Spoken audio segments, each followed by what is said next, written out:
معركة تحرير الخرطوم والجزيرة والسودان انتهت اليوم. انتهت اليوم بتحرير القيادة العامة. القيادة العامة وهي محاصرة أدارت كل المعارك دي باحترافية عالية، محيرة الجيوش في الدنيا دي كلها. ناس دول مدورين كيف؟ ناس جعانين لا بياكلوا يشربوا، ساكتين وظاهرين، واثروا مسيطرة كاملة على جميع مسارح العمليات، على جميع المحاور. الليلة السودان ده مدورات فيه ما أقل من 30 متحرك، السيطرة كلها في القيادة العامة.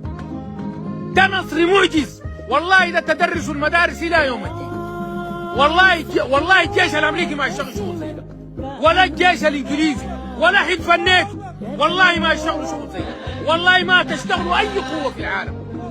متحيرين الكلام ده ذات كيف؟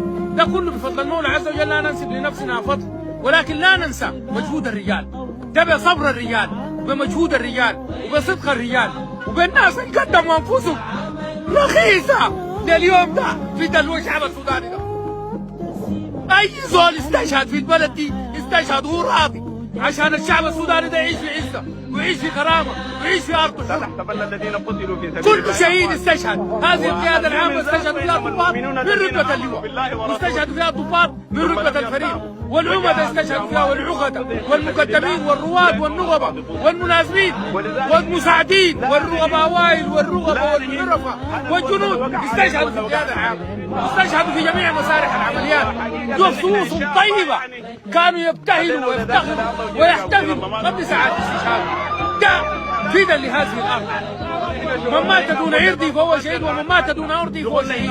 نحن مع هؤلاء الشهداء هنا خلونا الليلة نحن نفرح، لأنه وعد الله قال كده، ربنا قال كده، قال يستبشرون بالذين لم يلحقوا بهم من خلفهم ألا خوف عليهم ولا هم يحزنون.